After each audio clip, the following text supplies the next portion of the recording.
Hey, good morning, everybody. Robert Phoenix broadcasting to you live from the 830. That's our area code here in Fredericksburg, 830. Add the 8 to 3 together, and you get 11. Very inspirational place to be broadcasting to you from, no doubt. What's going on out there? We did the live stream last night. Morning, Paulette. We did the live stream last night over on the 11th house. It was really good. The numbers are picking up. I'm getting about 100 people now on Sunday nights in the live stream, if not more, and that's pretty cool. I'm enjoying that, and the discussions in the chat room are really spirited. What's happening, Beth? Beth Berry, good morning to you. Top of the day. There's Anna. Hello, Anna. There's Stephen A. What's going on, Stephen? Our resident wizard from the North Dallas area. What else? Who else is around today? Let's see, Judy should be coming in here anytime soon. How was everybody today? There's Ani. Hi, Ani. Yeah, how was the weekend? Did we have a good weekend? We had that Aries moon. We went from the Pisces moon to the Aries moon this weekend. And yesterday, of course, or Saturday, we had the Aries moon as well.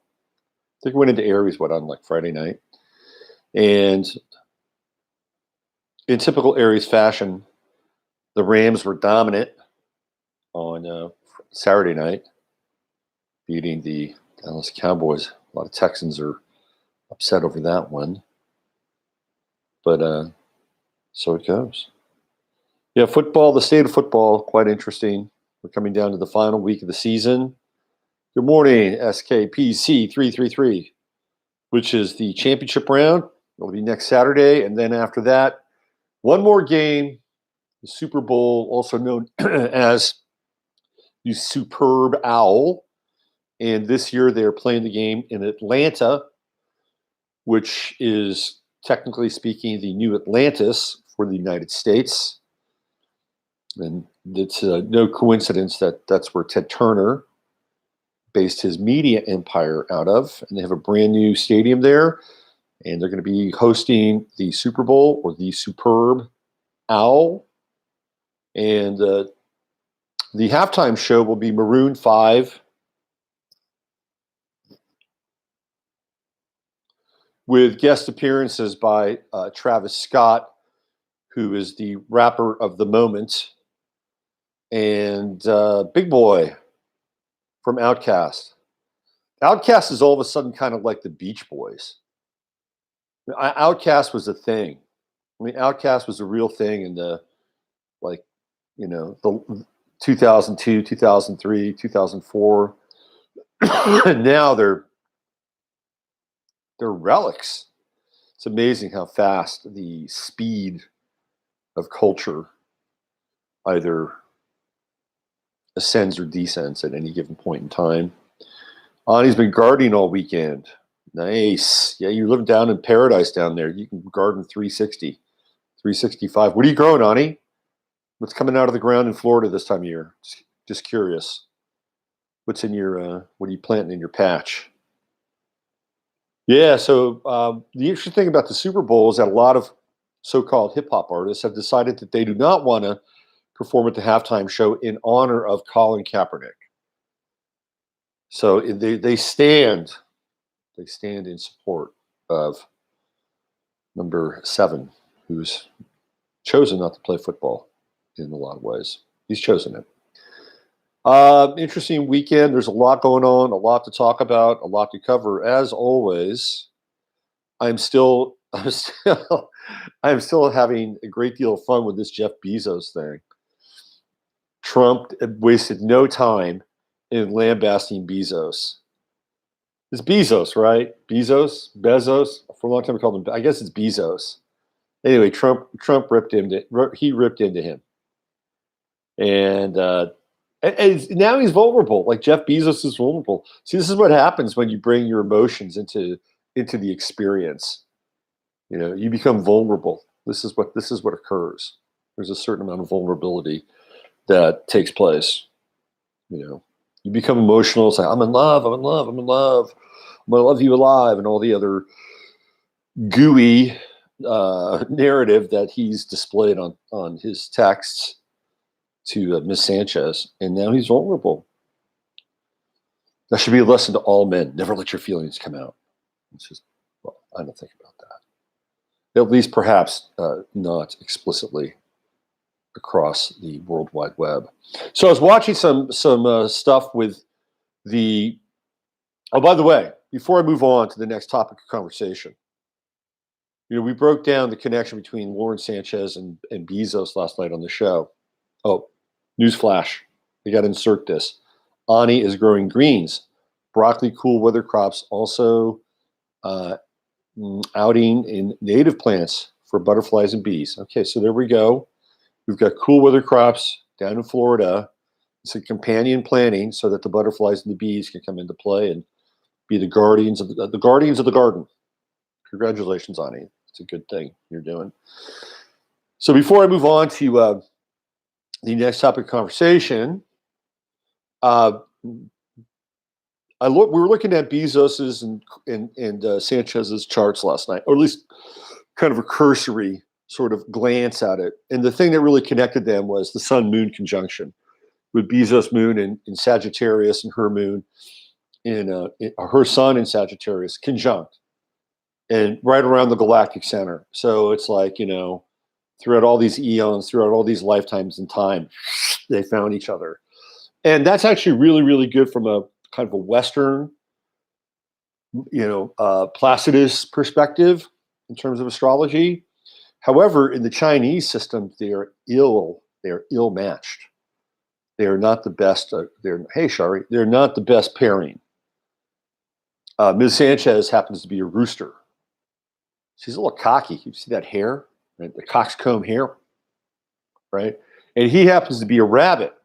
And rabbits, by and large, in Chinese astrology, tend to be bachelors. The males tend to be lifelong bachelors.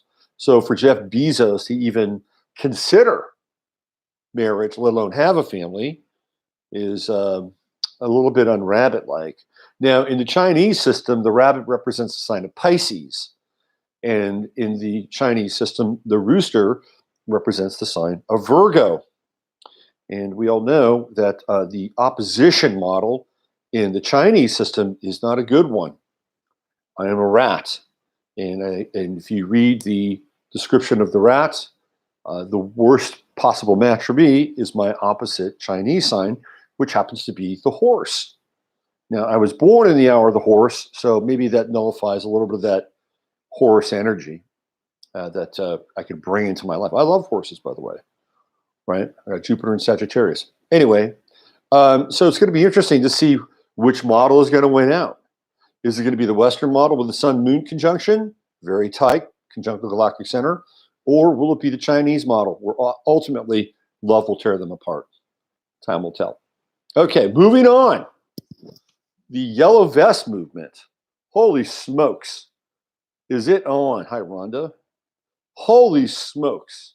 I saw some footage of the yellow vest movement this morning. We are not getting the full coverage here. The streets of Paris were filled. I mean, from looking at it, like in the immediate point where you could see where, bodies of yellow vests were walking across the screen, and you could see to the left that there was a whole wave of people that already crossed that point. And then behind them, as far as the eye could see, there were, again, streets filled with yellow vests. I mean, the numbers are tremendous. And we're not getting anywhere close. What's going on, Edgardo? Nowhere close to the coverage that's taking place in Europe to some extent, or at least people on the ground.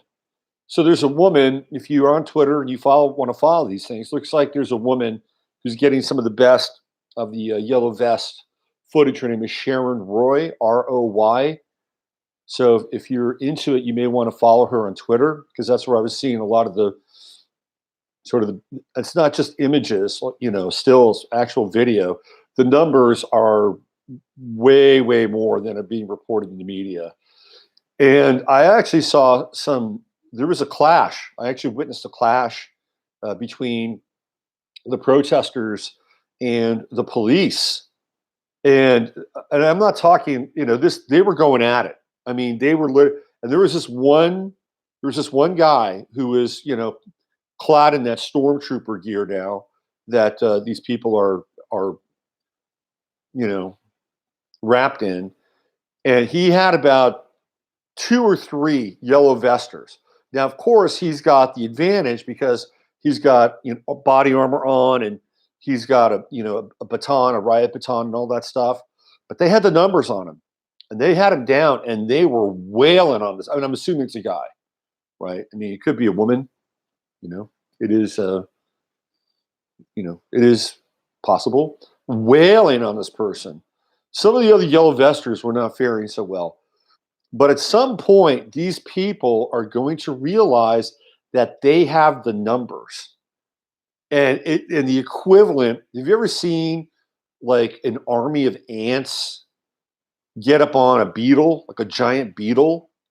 I mean, the beetle just completely outgrosses the army of ants by mass and size and everything. But once the ants get going, there's no chance for that beetle. I mean, the beetle is done. At some point, there's going to be a moment where all of a sudden, the numbers of the yellow vesters in sheer volume and in the right kind of situation, meaning that it's not spread out wide open, but it's in kind of a more closed in, narrow sort of theater, that they are going to absolutely steamroll, whoever it is inside of these stormtrooper outfits. And they may be French, they may be UN, and who knows where they're coming from, because you don't know. And it's going to happen. You're going to see something you've never seen before. I'm telling you right now, it is going to take place. And well, you may see it if you follow people on Twitter. You clearly won't see it if you're watching TV in this country, because they don't want anyone in this country to get any ideas. They just want to keep us divided and conquered at each other's throats. That's what the French right now. The French are showing what it's like for the most part. And I'm not saying this is anything perfect or it's some divine revolutionary moment. Clearly there can be some astroturfing. There can be some, agent provocatorianism going on in there. When you get into chaos, there are a lot of forces that swirl together.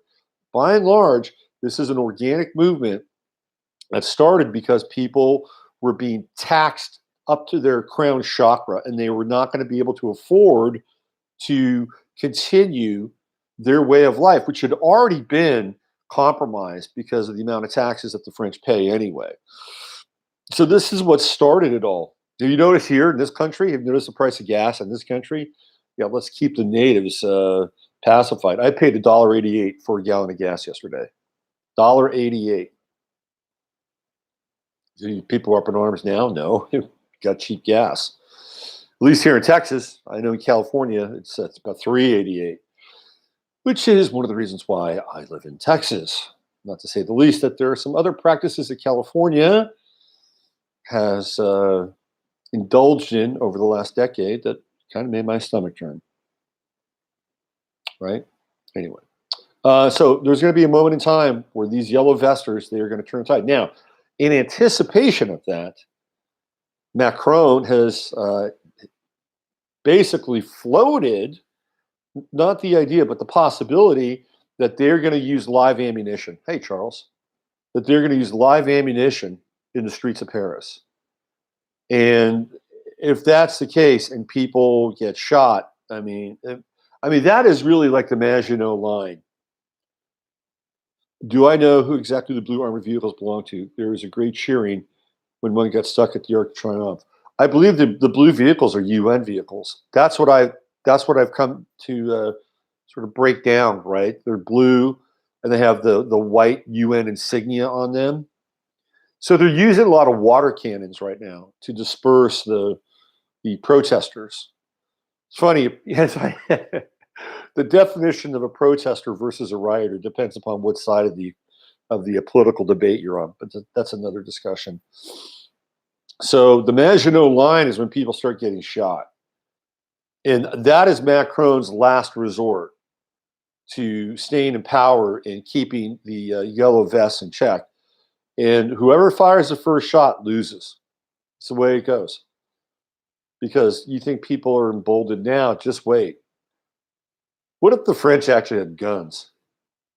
Boy, if they had guns, this thing would have been over about, it's been going on for 9 weeks. If they had guns, it would have been over about 2 weeks ago. Easy. Easy. But they don't. So they stand around, they throw shit, and they don't even have baseball bats. At least in the United States, we play baseball. We have baseball bats. I'm not even sure the French play cricket. They don't even have cricket bats. The French, it's all feet. Soccer balls.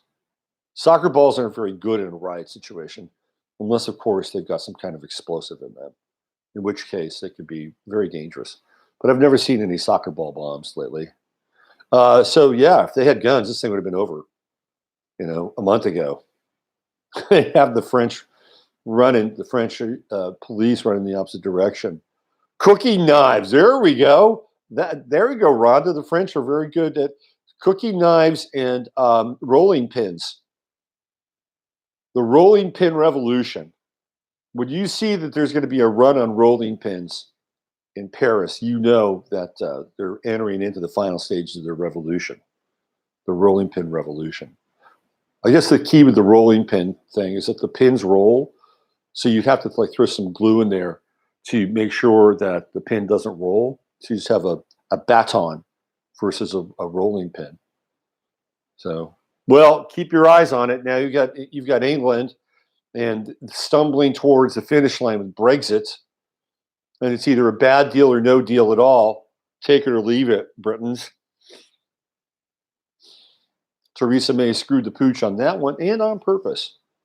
There's no coincidences. She decided that she was going to throw glue in the gearbox, headed towards liberation from the European Union. In the meantime, more and more people are brought into England to continue to dilute, the indigenous peoples base. Yes, that's true. That's true. English culture calls themselves indigenous people. Why not? They're there. They were there. They were the first. It's like, who did they conquer? Who did the English conquer to basically create their so-called civilization? They didn't conquer anybody. They're the indigenous people. There's no Indian calamity or tribunal or karma that's connected to whatever it is they're going. And I've heard them talk about it. They call themselves indigenous population. Isn't that interesting? That a Northern European culture has the absolute utter gall to claim that they're an indigenous population. In this case, it's true. It's absolutely true. Tafer Kale says the Kalergi plan. Oh boy, you know that? That's right. You know what that plan's about. It's about to flip everything in Europe based on a reverse model of eugenics, right? Instead of creating the so-called best and brightest and the purest of breed, the Kalergi plan theoretically goes in the opposite direction, which is creating an entirely, I'm going to use a word, mongrelized race, right? I mean, that's kind of what Kalergi would have called it, mixed race, whatever. And that's the plan, right? And when you do that, what do? You eradicate social memory. You eradicate social memory, you eradicate historical memory, and it's the way it goes. I mean, if I was running the world and I wanted to make sure that I had a couple of generations that had no concept of history, no concept of historical context or cultural context, first thing I do is I start tearing down statues. And the second thing I do is I try to eradicate any indigenous, local, or national culture. And I would use any means possible if I wanted to run the world, because now you got a bunch of people that don't know who they are. They don't know where they came from. And they're basically kind of like open channels or open vessels. That's, it's an evil plan, but I don't really think that way. But I know how they think. I know that. I'm a Scorpio rising.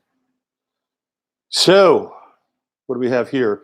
Imagine if all the French just stopped going to work, shut everything down. Well, they're kind of doing that in some ways, but it really looks like, to your point, Charles, that the yellow vesters are weekend revolutionaries, and they are still trying to, get some money together and keep the power on and keep the heat on and keep some food on the table. But you're absolutely right.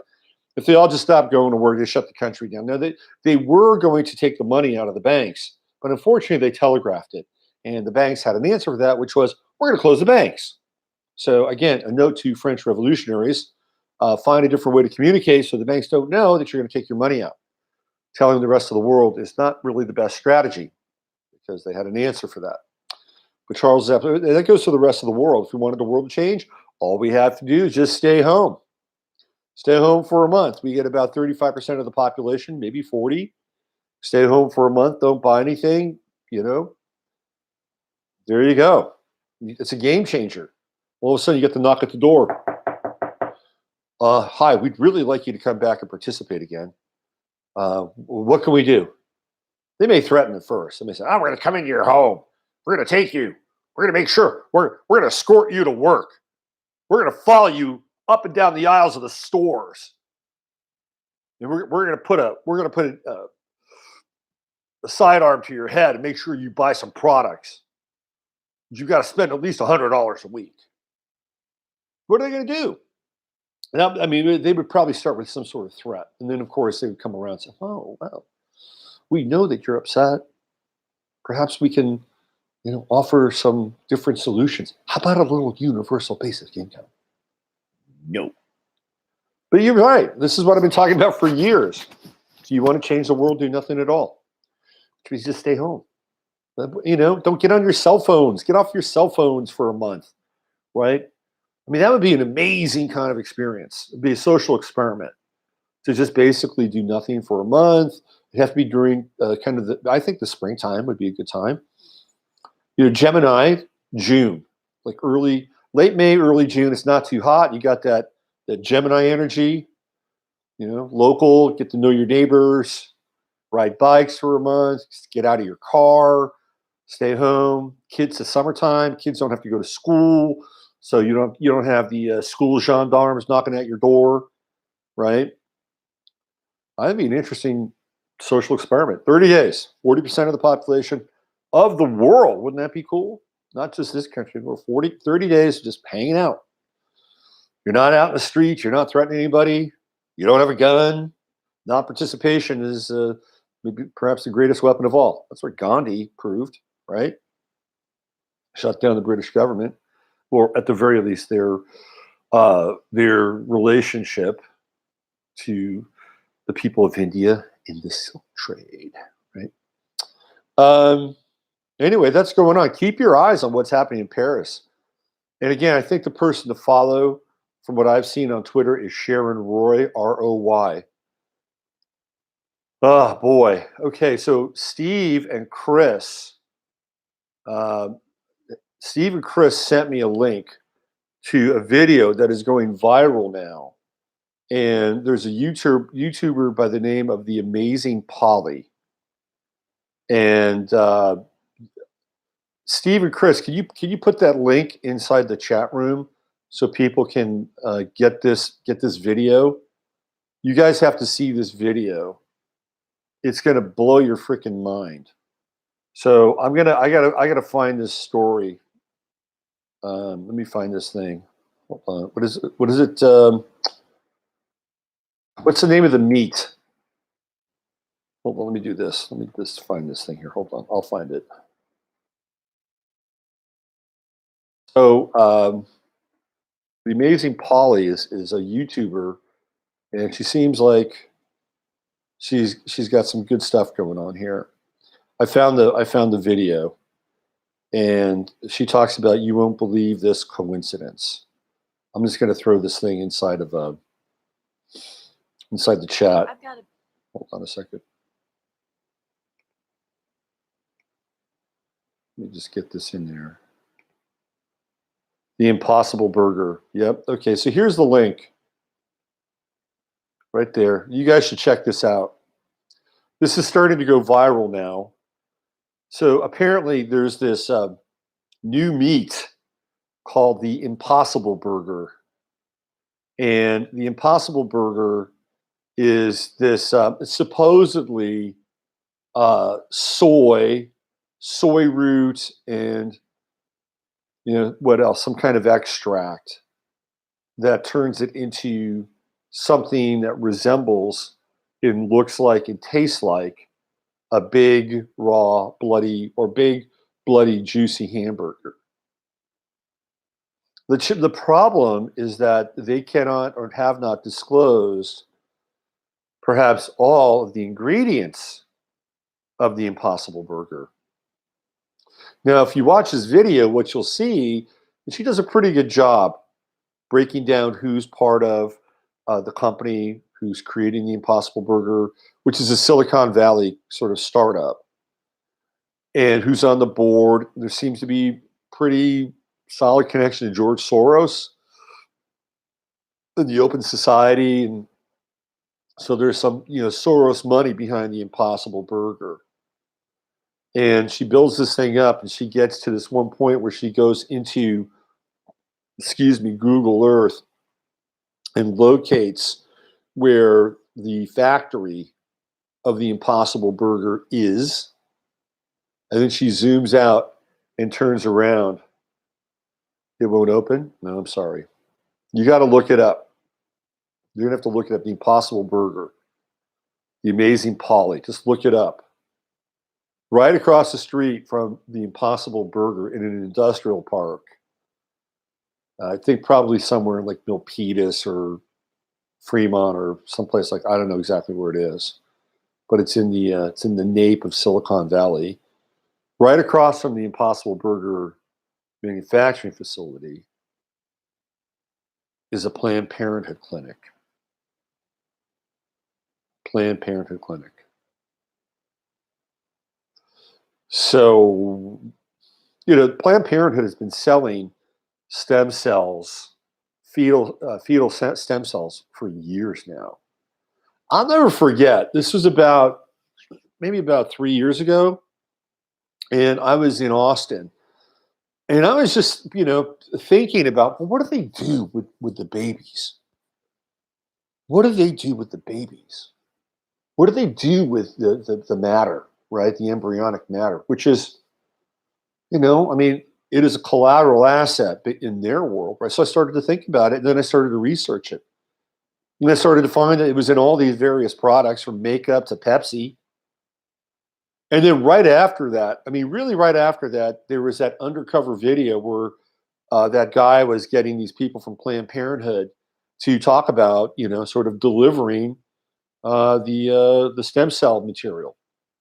It was at some kind of a convention over wine. Oh yeah, we can handle that. We've got so many units that we can. Like, you got to be kidding me.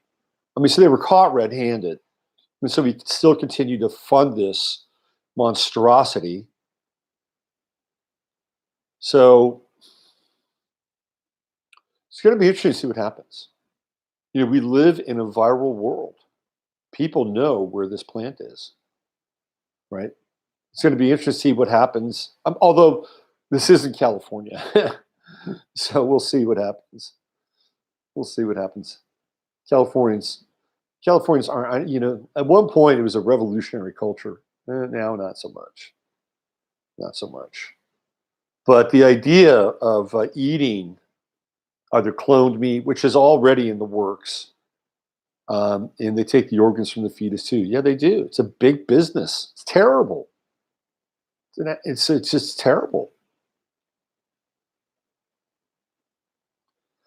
I don't know if it's true or not, but I've heard that Hillary Clinton is now wanting to push for late-term abortion almost all the way up to the time of birth. That's murder to me. That's murder. I think also known as Lynn says, now they admit to being Satanist. This is the next big secret. I do nothing that is cloned. My God is a great spider behind you. Really? Where?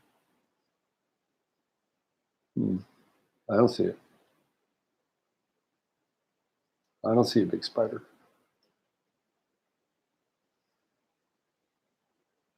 I do see the nativity scene. that joined my altar, right there. Satanic feeling about this. No funny. No funny. I don't know. All QUE. All Quee. Aliquee. Aliquee. Oh, I don't see a spider. I don't mind a spider though. I've always had a very. I'm not a spider killer, by the way. I am not a spider killer. Do I like Iran? Do I like Iran? I like Persian people. I've met a lot of really fine Persian people in my lifetime. Really fine Persian people. And by the way, I think we should be building relationships with every country in the world, including Iran, including Syria, instead of breaking them down into its component parts for our partners in that part of the world. But I guess at some point sides were chosen, right? Absolutely. Some of the nicest people I've ever met have been Persian. Very refined, very kind, really intelligent, really intelligent people. One of the oldest cultures on the planet. Yeah, I'm of the mindset that we need to build connections up. This whole idea of regime change. Now we want to go after Maduro. And we've been going after Maduro for a while. Look, I may not like the guy.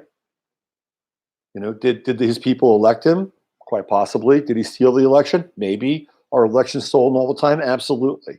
It's happened here many times. So for us to get on our high horse and say, well, we don't like this person, it takes a lot of gall and chutzpah. If you want to create if you want to create stability in the world, create a better model, make better bridges, and become a living image, symbol, and manifestation of impeccability and integrity. You do that, then guess what? You'll have great relations, great network. I mean, basically, really, what the leaders of this country should be doing is reading Confucius, to be honest with you, which is the great treatise for how to basically rule. That's what Confucius. He created the manual for how to rule.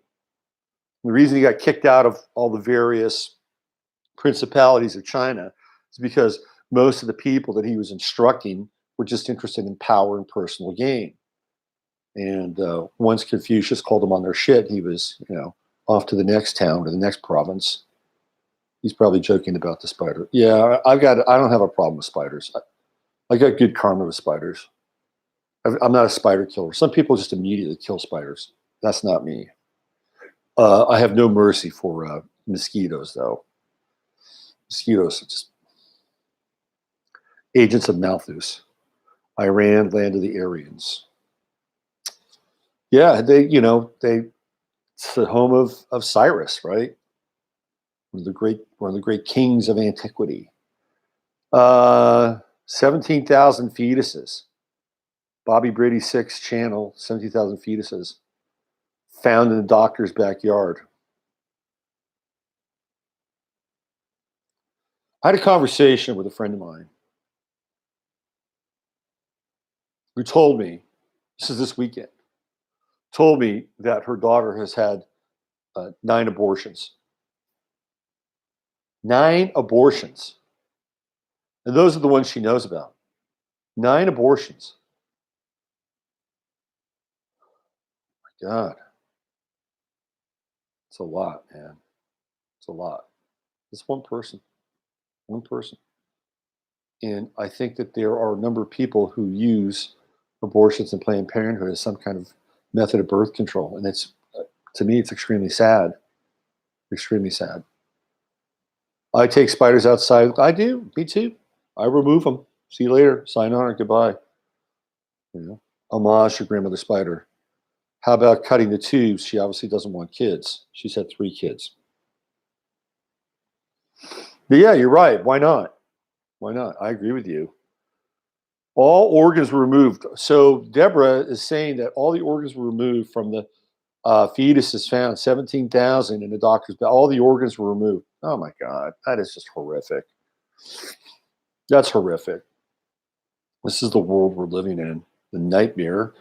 People are waking up in the nightmare. This is what's happening. It takes a lot of courage and clarity to wake up in the nightmare. And that's what we're all doing. We're waking up in the nightmare. This is the process of enlightenment. You wake up and you realize you're living in hell. What do you think happened with the Buddha or with Christ? They woke up and they saw what was going on in the world around them, and it's horrific. And enlightenment isn't all peaches and cream and the direct hotline to the big man and manifesting at will. Enlightenment is being awake. When you're awake, you get to see what's going on, and it's not a pretty picture. And then you got to figure out what you're going to do at next level to get through it and perfect your vehicle so you can move through the time, body, mind, and spirit. That's where it's at. Hey, what's going on, Heather? Matt says, hi, Matt. 9 abortions. She must be destroyed on the inside. No comment about that, but I wouldn't want to go there. That's not a place I'd want to rent. History. Stephen said it is a nightmare. Stephen said is a nightmare from which I'm trying to awake. That's James Joyce. Having multiple abortions messes with your immune system. Probably a lot more. It's probably messing with your connection to what happens after you take your last breath. That's just my hunch. Got a little hunch there. It seems like I walked into a really intense morning live stream. Yeah, we cranked it up. Cranked up the volume. We got into the Impossible Burger. The impossible. There is a reason it's impossible. It's impossible to wrap your head around what goes into that burger, right? That's how we got here. So I wanted to talk about a few more lighthearted, perhaps, more lighthearted pieces of material today. I've been watching commercials. I love commercials. I hate them and I love them. We get to know and learn a lot about what's going on in our society and our culture, what advertisers and corporations are pushing based on commercials that they serve up to us. So I've been noticing this trend. There are 2 trends that I'm seeing, and they both have to deal with alcohol. And first of all, I want to talk about Bud Light and the Bud Light campaign, the Dilly Dilly campaign. Okay, it's a very interesting campaign if you break it down. Budweiser has decided that they are going to create a beer that is a populist beer. And their tagline for their Dilly Dilly advertising campaign is for Bud Light, for the many, not the few. So in a universe where we have a ton of microbrews, it's like every day there's a new microbrew being brewed. And it's like, hey, I support microbrews. People have their own businesses. They get to, get into craft beers, whatever. I'm not a beer drinker. I used to drink beer a while ago, and then I went from beer to like gluten-free beer, and I'm not drinking beer right now. But I enjoyed beer.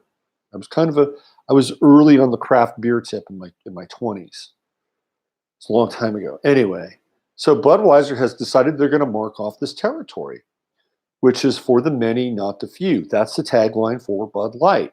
And when you watch their commercials, what they wind up doing is they wind up putting these effete elites in jail, right? There are people in their commercials who are effete.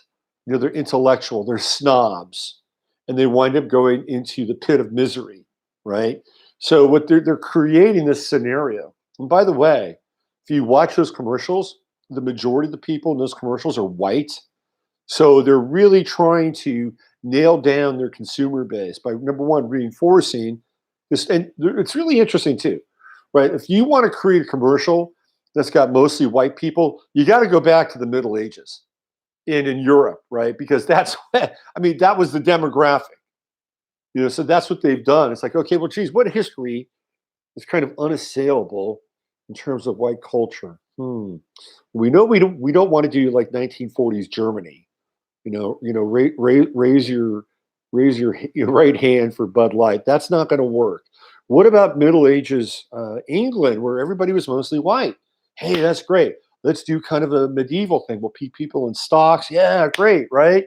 So now you've got their consumer base. They've nailed it. Like, okay, mostly white for the many, not the few. And they always put like the cultural elites down into the pit of misery, whether it's somebody who's a ruler from another principality or kingdom, or somebody who wants to drink a snobby mead, right? Very clever, very clever. And they came up with that catchphrase, dilly dilly. It's become kind of a cultural icon in a lot of ways. Now, Bud Light is going to the next level.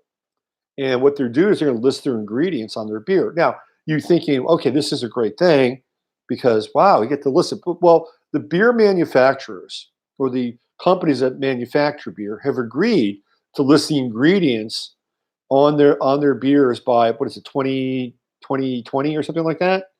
Well, Budweiser is just ahead of the curve, looking as if they're the ones that are being progressive. They're getting out ahead of the curve. So it's like, not only are we appealing to this base that is, for the people, right down to the people. This is the beer for the deplorables or whatever.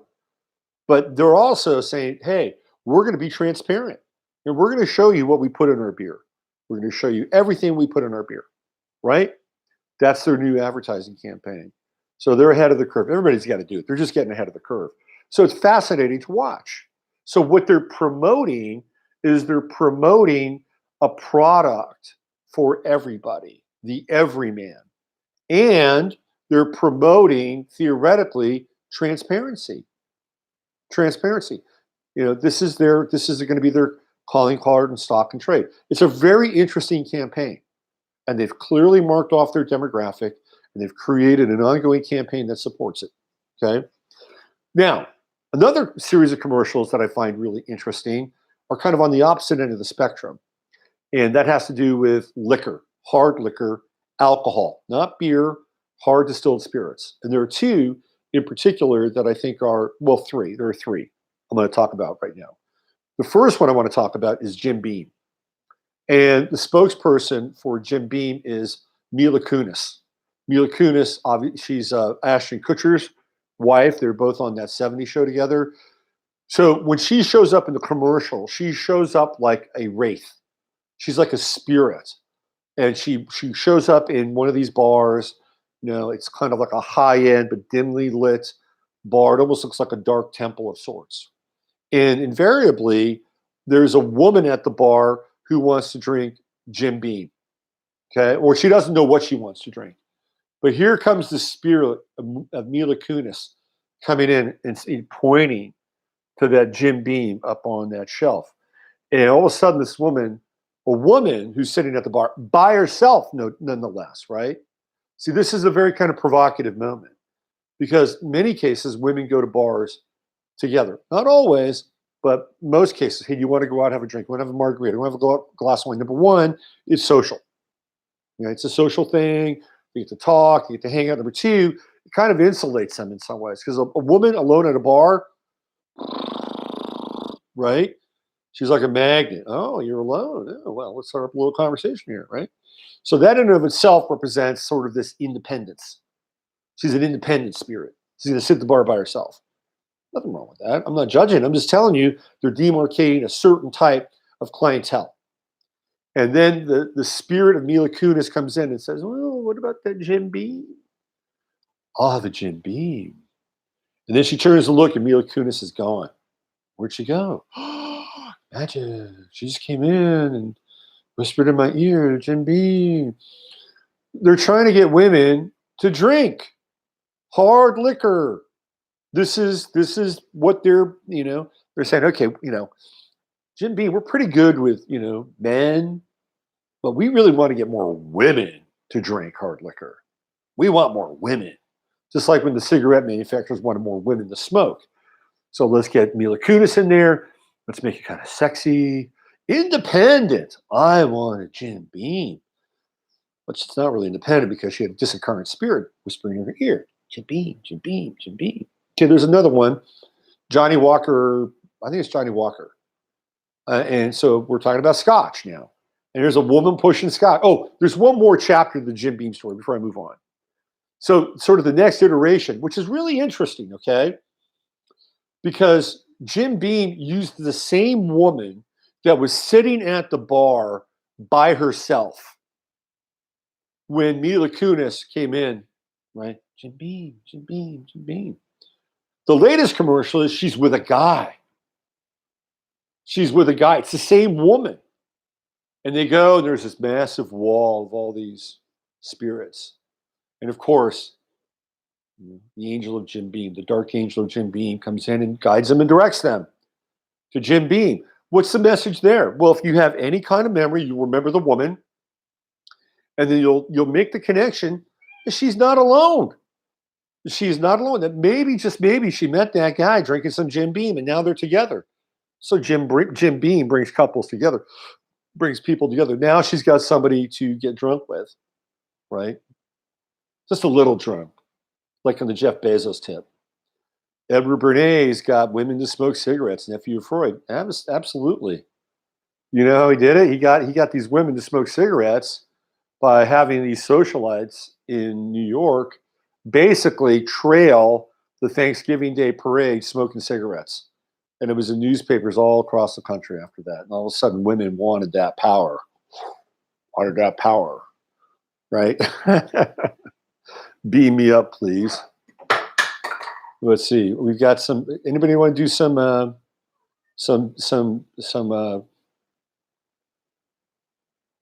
Google text on that? Can we do some translation in the chat room? Our friend Mehmet Pevelin has some things to say. Take off my clothes. Take off my clothes. No, I don't want to take off my clothes. You know why? Because my cat is here, and I don't want to be indecent in front of my cat. Okay, I don't want to be indecent. I don't want to corrupt my cat. Here we go. Why don't you take off your clothes, Stephen? Budweiser is presently owned by a Brazilian company. That's right. That's true. That's true. Ani says I work for Bacardi and marketing. It was an extremely weird place with a creepy vibe. Okay, so then now there's another commercial out. It's with Johnny Walker. And it's a woman, and she's peddling Johnny Walker. The whole idea here is, come on, let's get women drinking hard liquor. This is now a thing, right? It's a thing. Get off your wine coolers. Get off your spritzers. Get off your margaritas. Step up to the bar and drink like a man. That is the messaging. Help, call the police. I'm in trouble. No. You know what?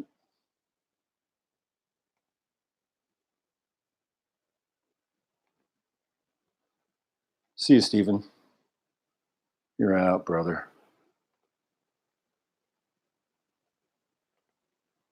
There we go. There's a way. You know what? It's really great. It's totally great to be able to be like a god sometimes. Yep. So you can go ahead and just print all you want, Stephen. See ya. It's great to exercise power. Total. All right, I'm going to give you one more liquor story, and then I'm going to wrap it up with a little anecdote. The third one that I've recently seen is with Crown Royal.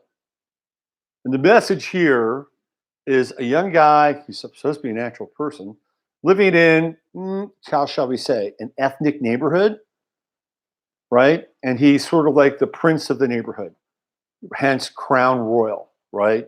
He's a king. He may not have a lot of money.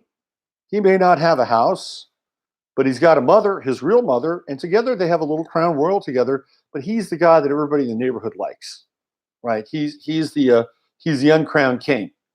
And so he deserves to have a little Crown Royal every now and then. So what's the message there? It's like, you may not have shit, but if you have a good heart and you drink Crown Royal, you can elevate your social status, right? That's the model. That is the model. All right, one little drinking sort of vignette, which I thought was very interesting and pertains to, again, our cultural experience, especially inside the political realm. And that has to do with Elizabeth Warren. She recently posted a YouTube video where so there are a bunch of things going on in the YouTube video.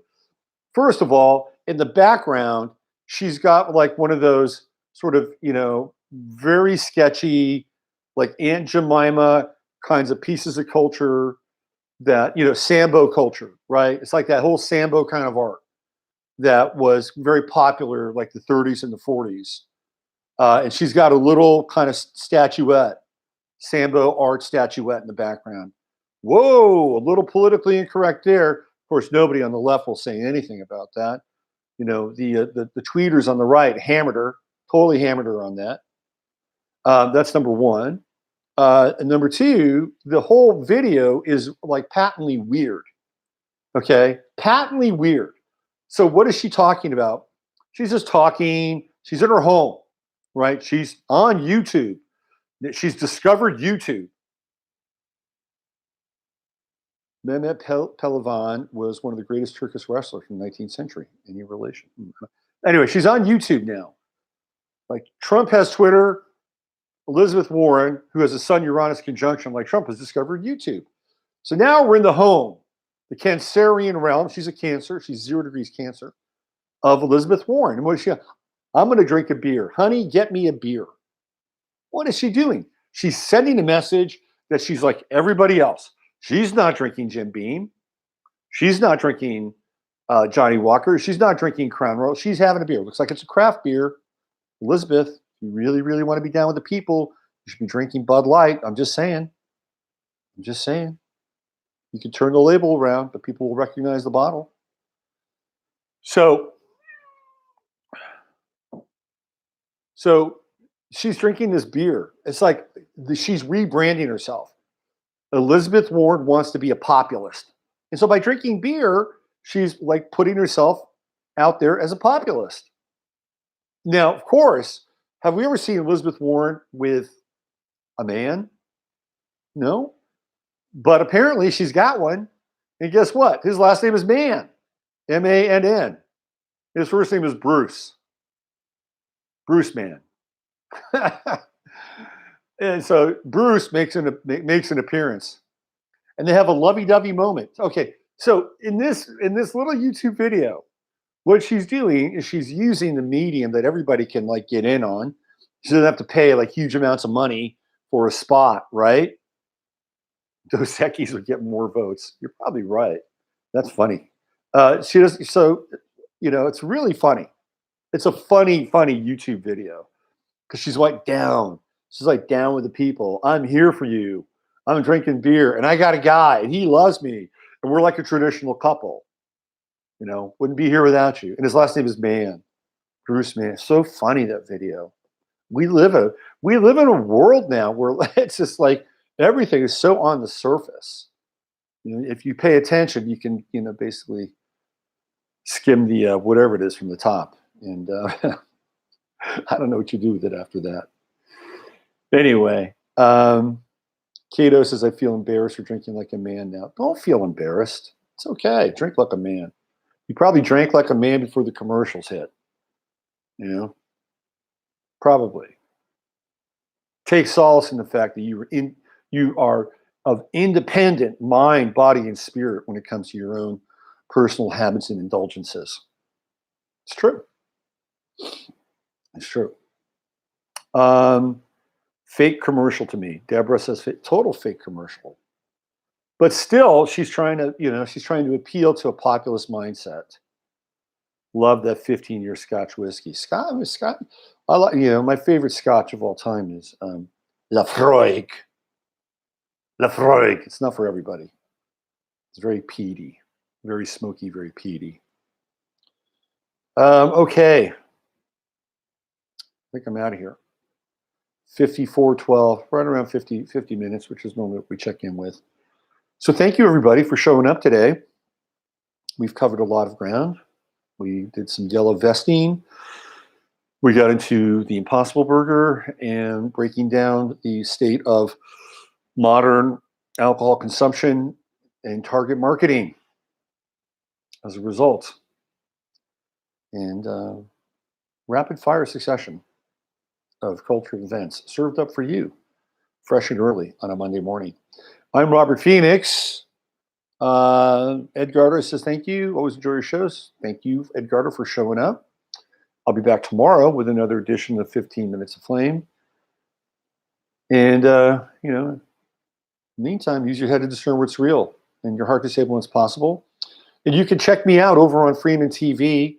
Freeman just launched a conversation between the two of us that we did last Thursday, which is great. Really good conversation. And this week I'll be sitting down with Emily Moyer, and we're going to be doing our little mashup this week and combining her world and my world together and mixing it all up. Okay? Until then, you guys have a great day, and I'll see you tomorrow. Ciao.